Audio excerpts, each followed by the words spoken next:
हरतालिका तीज व्रत की पावन कथा का भावपूर्ण अवलोकन कराने जा रहे हैं। हरतालिका तीज का व्रत माता पार्वती और भगवान शिव को समर्पित है। इस व्रत के पीछे एक अत्यंत मार्मिक और पवित्र भावना जुड़ी हुई है। सुहागिन महिलाएं यह व्रत अपने पति की दीर्घायु, सौभाग्य और कल्याण के लिए करती हैं। वहीं अविवाहित कन्याएं इसे अपने मनचाहे, सद्गुणी और शिवतुल्य जीवन साथी की प्राप्ति के लिए करती हैं। ऐसा माना जाता है कि इस व्रत को सर्वप्रथम स्वयं माता पार्वती ने भगवान शिव को पति रूप में प्राप्त करने हेतु किया था। तभी से यह व्रत सभी स्त्रियों के लिए अत्यंत फलदायी और मंगलकारी माना जाता है। हरितालिका व्रत भाद्रपद मास के शुक्ल पक्ष की तृतीया तिथि को श्रद्धा और भक्ति के साथ किया जाता है। शास्त्रों में कहा गया है कि हरतालिका तीज व्रत में कथा का पठन और श्रवण अत्यंत आवश्यक है। बिना कथा सुने या पढ़े यह व्रत और इसकी पूजा विधिपूर्ण नहीं मानी जाती। विधिपूर्वक भगवान शिव और माता पार्वती की पूजा करने के पश्चात इस कथा का श्रवण करना स्वयं शास्त्रों द्वारा भी अत्यंत पुण्यकारी और आवश्यक बताया गया है। कथा के आरंभ से पहले हाथ में एक पवित्र पुष्प लेकर भगवान शिव और माता पार्वती को साष्टांग नमन करें। मित्रों, इस वीडियो के अंत में हम आपको यह भी बताएंगे कि इस पावन व्रत में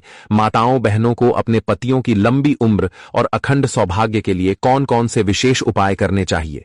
लेकिन उससे पहले मैं स्वयं माता पार्वती और भगवान भोलेनाथ से समस्त माताओं, बहनों और प्रिय मित्र बंधुओं के लिए विनम्र प्रार्थना करता हूं। हे भोलेनाथ, हे अन्नपूर्णेश्वरी मां पार्वती, जो भी इस वीडियो में हर हर महादेव लिखकर अपनी श्रद्धा प्रकट करे, उनकी हर मनोकामना पूर्ण करना, और जो भी हमारे इस चैनल को सब्सक्राइब करे उसे मनोवांछित फल प्रदान करना। तो आइए अब हम सभी मिलकर हरतालिका तीज की पावन कथा का श्रवण करते हैं। मित्रों, एक समय की बात है।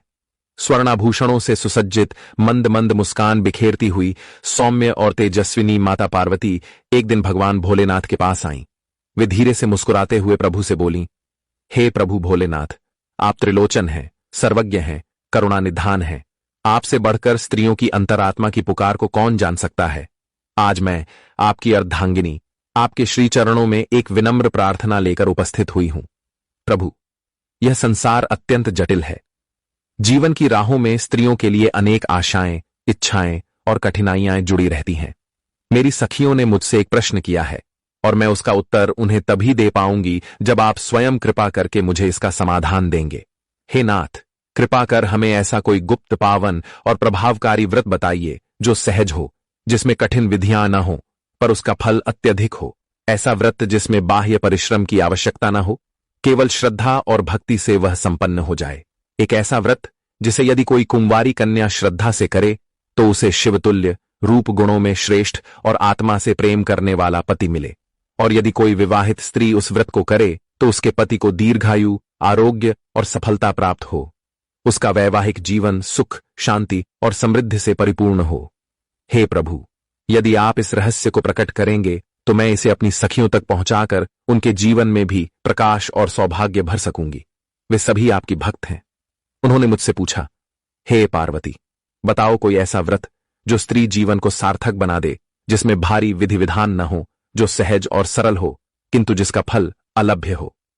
प्रभु, यह प्रश्न उन्होंने मुझसे हृदय की गहराई से किया है और मैं चाहती हूं कि इस प्रश्न का उत्तर आपकी कृपा दृष्टि से ही मिले। कोई ऐसा पावन उपाय, कोई ऐसा सरल व्रत जो हर नारी के जीवन में शिवत्व और सौभाग्य की वर्षा कर दे। यह सुनकर भगवान भोलेनाथ, जो अंतर्यामी हैं और बिना कहे सब जान जाते हैं, मंद मुस्कान के साथ माता पार्वती की ओर देखते हैं और कहते हैं, हे देवी, उस काल में जब हिमालय पर्वत अपनी भव्यता और पवित्रता से संपूर्ण ब्रह्मांड को अलंकृत कर रहा था, वहीं उसकी कंधराओं और उपत्यकाओं में तपस्वियों का वास था। देवताओं और अराशियों का प्रिय स्थल वह हिमगिरि न केवल अपनी ऊंचाई से आकाश को छूता था, बल्कि अपने तपोबल और आध्यात्मिक आभा से संपूर्ण धरा को आलोकित करता था। वहां की शीतल वायु में वेद मंत्रों की मधुर गूंज मिलकर वातावरण को और भी पावन बना देती थी। उसी पर्वत की एक एकांत गुफा में तुम, हे पार्वती, बैठी थीं। न आभूषणों की शोभा, न वस्त्रों की चकाचौंध, बस साधना की ज्वाला और भक्ति की तपिश से तुम्हारा शरीर तेजोमय हो उठा था। तुम्हारे नेत्र बंद थे, होठों पर शिव शिव का जाप था और हृदय में केवल एक ही संकल्प प्रज्वलित था कि तुम मुझे, त्रिलोचन शिव को, अपने पति रूप में प्राप्त करोगी। हे सुमुखी, तुम्हारे इस दृढ़ निश्चय ने समस्त लोगों को विस्मित कर दिया। देवर्षि, महर्षि, यहां तक कि स्वयं देवगण भी यह देखकर अचंभित थे कि एक कन्या किस प्रकार इतनी दीर्घ काल तक निराहार रहकर, निर्जल रहकर, केवल अपनी श्रद्धा और भक्ति के बल पर तप कर रही है। तुम्हारा यह तप इतना प्रखर था कि पृथ्वी कांप उठी, आकाश में नक्षत्र विचलित हो उठे और स्वयं ब्रह्मा विष्णु तक तुम्हारे इस संकल्प के साक्षी बने। हे पार्वती, तुम्हारे तप की तपिश ने मुझे भी मेरे गहन समाधि से आंदोलित कर दिया। मैंने अपने अंतर्यामी नेत्रों से तुम्हें देखा। तुम्हारा वह कृश शरीर किंतु अटूट आत्मबल, तुम्हारा वह संयम किंतु अडिग निश्चय, तुम्हारे भीतर केवल प्रेम और समर्पण का प्रकाश था, और वही प्रेम मुझे तुम्हारी ओर खींच लाया। हे शुभे, यही वह व्रत था जिसे आज हरतालिका तीज के नाम से जाना जाता है। यही वह पावन संकल्प है जिसके कारण तुमने मुझे अपने जीवन का सहचर बनाया, और यही वह व्रत है जिसे यदि कोई स्त्री श्रद्धा, नियम और पूर्ण आस्था के साथ करती है तो उसके जीवन में सौभाग्य, समृद्धि और अखंड सुख शांति का आगमन होता है। हे देवी, इस व्रत की विशेषता यह है कि यह केवल बाहरी अनुष्ठानों का नहीं, बल्कि हृदय की गहराई से निकली हुई आस्था का प्रतीक है। इसमें दिखावे का कोई स्थान नहीं, केवल मन की निष्ठा, आत्मा की पवित्रता और भावनाओं की सच्चाई ही इसका मूल है। जब कोई स्त्री इस व्रत को करती है तो वह मुझे और तुम्हें अपने हृदय में आह्वान करती है, और हम दोनों उनके जीवन में अपने आशीर्वाद की वर्षा करते हैं। हे पार्वती, यही कारण है कि इस व्रत का श्रवण और पठन अनिवार्य माना गया है। जो स्त्री इसकी कथा को सुनती है वह मानो तुम्हारे उसी तप और संकल्प की साक्षी बन जाती है, और जो श्रद्धा से इसका पालन करती है उसके जीवन में शिवत्व का प्रकाश और सौभाग्य का पुष्प कभी मुरझाता नहीं। वहीं हिमगिरी की वादियों में तरह तरह के फल लदे रहते, मंद मंद पवन बहती और देवगण वहां प्रसन्न चित्त होकर विचरण करते। गंधर्वगण भी वहां आया करते थे, नृत्य करते, वीणा बजाते और मधुर स्वरों में गाते, मानो प्रकृति स्वयं उनके साथ रागिनी में लीन हो जाती। अब मैं उस समय की बात करता हूं, हे पार्वती, जब तुमने एक सन्यासी के समान कठोर तप का संकल्प लिया था। तुमने उस हिमगिरी पर्वत पर बैठकर निर्जला व्रत आरंभ किया, न अन्न लिया न जल ग्रहण किया, केवल अपने निश्चल संकल्प और मेरे नाम का ध्यान किया। हे देवी, तुम महीने दर महीने उसी स्थान पर बैठी रहती थीं। वैशाख और श्रावण जैसे मासों में जब पर्वतों पर घनघोर वर्षा होती, चारों ओर कीचड़, जलधाराएं और शीतल वायुओं का प्रकोप होता, तब भी तुम उसी तपस्थली पर अडिग बनी रहती थीं। तुम्हारी यह स्थिति देखकर तुम्हारे पिता, जो स्वयं एक राजा थे, भीतर से टूट चुके थे।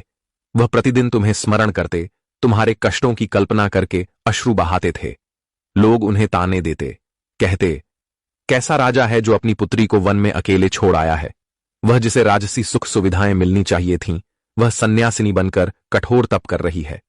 हे देवी, तुम्हारे पिता का हृदय पीड़ा से भरा रहता, और वह कई बार क्रोध में आकर स्वयं को कोसते भी थे, लेकिन तुम्हारी दृढ़ता, तुम्हारी निष्ठा ने उन्हें रोक रखा था। और फिर एक दिन परम मुनिश्रेष्ठ देवर्षि नारद जी, जो ब्रह्मा जी के मानस पुत्र और सभी लोगों के यात्रा पथ के ज्ञाता हैं, तुम्हारे तप की महिमा से खिंचे चले आए। उन्होंने दूर से ही नारायण नारायण का उच्चारण किया। उनकी वाणी की गूंज सुनते ही तुम्हारी नेत्रें धीरे धीरे खुली। तुमने तपस्या से थके हुए शरीर को संयम से उठाया और अत्यंत आदर भाव से देवर्षि को अर्घ्य प्रदान किया। तुम्हारे भीतर न कोई गर्व था, न किसी राजकुमारी का आडंबर, केवल एक सच्चे साधक की विनम्रता थी। तुमने उन्हें सुंदर आसन पर विराजमान किया, उनका पूजन किया और फिर अत्यंत कोमलता से और साम्यता से अपने हाथों को जोड़ते हुए उनसे कहा, हे प्रभु, आप आज हमारे समक्ष किस प्रयोजन से पधारे हैं? आप जैसे त्रैलोक्य वंद्य, तेजस्वी, ब्रह्मज्ञानी देवर्षि का इस तपस्थली पर आगमन कोई साधारण बात नहीं हो सकती। हे मुनिवर, निश्चित ही यह कोई अत्यंत शुभ संकेत है। अहो, मेरे पूर्व जन्मों के पुण्य जागृत हो गए, जो आज आपके दिव्य दर्शन प्राप्त हुए। आपकी चरण रज से यह तप भूमि भी पावन हो गई है। हे भगवत प्रिय नारद, आपके मुख से उच्चरित नारायण नारायण मंत्र मेरे अंतःकरण को उस आनंद से भर रहा है जिसे शब्दों में बांधना कठिन है। कृपा करके बताइए, क्या कोई विशेष कारण है जो आपको आज यहां लाया?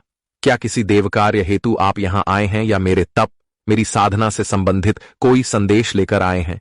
हे देवर्षि, मेरे हृदय में अनेक जिज्ञासाएं उठ रही हैं, परंतु सबसे पहले मैं आपको धन्यवाद देती हूं कि आपने मुझे इस एकांतवास में भी स्मरण योग्य समझा। आज यह जीवन सफल हो गया।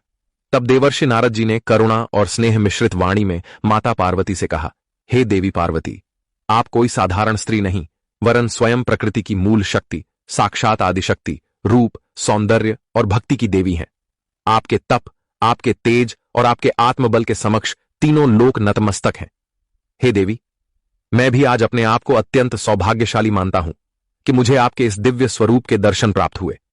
आपने जिस श्रद्धा, निष्ठा और धैर्य से यह कठोर तप किया है, वह स्वयं ब्रह्मा, विष्णु, महेश को भी चकित कर देने वाला है।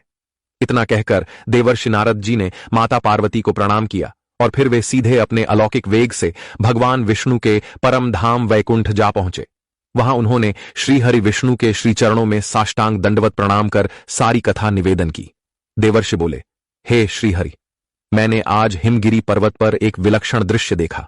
वहां हिमालय राज की कन्या देवी पार्वती आपके समान ही तेजस्विनी और सौंदर्य की प्रतीक कठोर तप में लीन थीं। उनकी एकाग्रता, उनकी भक्ति और उनका स्वरूप देखकर मैं अभिभूत हो गया। यह सुनकर भगवान विष्णु ने अपनी दिव्य दृष्टि से हिमगिरी पर तप कर रही माता पार्वती को देखा। उन्हें भी पार्वती का सौंदर्य, तप और तेज आकर्षित कर गया। वे क्षण भर के लिए मौन हो गए और फिर उन्होंने नारद जी से कहा, हे नारद, यदि यह कन्या विवाह योग्य है और उसका मन भी अनुकूल हो, तो तुम मेरे ओर से हिमालय राज के पास जाकर यह प्रस्ताव रखो कि मैं पार्वती को वधू रूप में स्वीकार करना चाहता हूं। देवर्षि नारद जी भगवान विष्णु का यह संदेश लेकर तुरंत हिमालय राज के भव्य राजमहल में पहुंचे। हिमालय राज ने देवर्षि का आदर सत्कार किया और आसन पर बैठने के बाद उन्होंने नारद जी से आने का प्रयोजन पूछा। तब नारद जी ने कहा, हे पर्वतराज हिमालय, आपकी पुत्री पार्वती सौंदर्य, शील और भक्ति की प्रतिमूर्ति है। उनके तप, उनकी तपस्या और रूप से प्रभावित होकर स्वयं भगवान श्रीहरि विष्णु ने उन्हें अपनी वधू बनाने का निश्चय किया है। त्रैलोक्य में ऐसा कोई पुरुष नहीं जो भगवान विष्णु की बराबरी कर सके। स्वयं ब्रह्मा और इंद्र भी उनके समान नहीं हैं। वे लक्ष्मीपति, साक्षात नारायण हैं। इसलिए मैं आपसे यह प्रार्थना करता हूं कि आप अपनी पुत्री का विवाह भगवान विष्णु के साथ करवा दें। मैं स्वयं श्रीहरि विष्णु का यह संदेश लेकर आपके पास आया हूं। अब यह सब सुनकर हिमालय राज, जो स्वयं धर्मात्मा, ज्ञानी और परम श्रद्धालु थे, उन्होंने गंभीर स्वर में कहा, हे महर्षि नारद जी, आप जैसे त्रिकालदर्शी, तपस्वी और देवताओं के दूत यदि यह कहते हैं कि मेरी पुत्री पार्वती का विवाह भगवान श्री हरि विष्णु जी के साथ होना चाहिए, तो फिर मुझे क्या संकोच या विचार करना चाहिए। मैं परम सौभाग्य समझूंगा कि मेरी पुत्री का पाणि ग्रहण स्वयं भगवान विष्णु जैसे त्रिलोकीनाथ, लक्ष्मीपति, धर्म और मर्यादा के आदर्श रूप से हो। यह कहते हुए हिमालय राज ने प्रसन्नता से अपना निर्णय प्रकट किया और उनके मुख पर एक शांत संतोष की रेखा उभर आई। उन्होंने मानो उस क्षण को एक वरदान मान लिया, जहां एक पिता अपनी तपस्विनी पुत्री को स्वयं भगवान के हाथों सौंपने जा रहा था। अब देवर्षि नारद जी, जो दिव्य गति से युक्त थे, हिमालय राज की स्वीकृति सुनकर भाव विभोर हो गए। उन्होंने हिमालय को आशीर्वाद दिया और देखते ही देखते दिव्य आकाश मार्ग से पुनः अपने अन्नदाता, पीतांबरधारी, शंख चक्र गदाधारी, साक्षात भगवान श्रीहरि विष्णु के वैकुंठ धाम जा पहुंचे। वहां पहुंचते ही देवर्षि ने हाथ जोड़कर अत्यंत श्रद्धा से भगवान विष्णु के चरणों में प्रणाम किया और बोले, हे प्रभु, सुनिए, आपके कहे अनुसार मैंने आपका विवाह हिमालय राज की कन्या देवी पार्वती जी से निश्चित कर दिया है। मैंने उन्हें आपके प्रस्ताव से अवगत कराया और उन्होंने सहर्ष स्वीकार कर लिया। यह सुनकर भगवान श्रीहरि विष्णु जी अत्यंत प्रसन्न हुए। उनके मुख पर संतोष की मुस्कान खिल उठी और वे मौन रहकर देवर्षि को आशीर्वाद देने लगे। उधर हिमालय राज, जो अब विवाह के निर्णय को लेकर निश्चिंत थे, माता पार्वती के पास पहुंचे। वहां उन्होंने स्नेहपूर्वक अपनी पुत्री से कहा, हे पुत्री पार्वती, मैंने तुम्हारा विवाह भगवान श्रीहरि विष्णु जी के साथ करने का निर्णय देवर्षि नारद जी के माध्यम से निश्चित कर दिया है। यह निर्णय तुम्हारे उज्ज्वल भविष्य और लोक कल्याण की भावना से लिया गया है। अब पिता के मुख से यह वाक्य सुनते ही माता पार्वती कुछ क्षण मौन रहीं। उनके नेत्रों में एक गहरी स्थिरता थी। उन्होंने कोई उत्तर नहीं दिया, न सहमति जताई, न असहमति। वह चुपचाप अपने कक्ष की ओर मुड़ गईं, जैसे कोई भाव उनके भीतर उभर तो रहा हो, परंतु अभी शब्दों में व्यक्त होना शेष हो।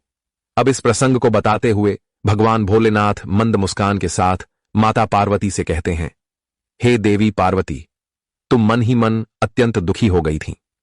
अपने पिता के निर्णय से तुम्हारा अंतःकरण व्यथित हो उठा था, क्योंकि तुम्हारे हृदय में तो पहले से ही मेरा ही संकल्प बसा हुआ था।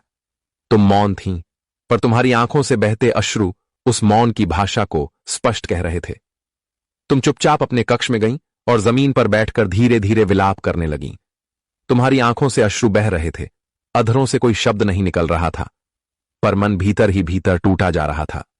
उसी समय तुम्हारी एक प्रिय सखी, जो तुम्हारे अंतर मन को समझती थी, वहां आई। तुम्हें इस स्थिति में देखकर वह घबरा गई और कोमल स्वर में पूछने लगी, हे पार्वती, तुम इतनी व्यथित क्यों हो? तुम्हारे नेत्रों में ये अश्रु क्यों है?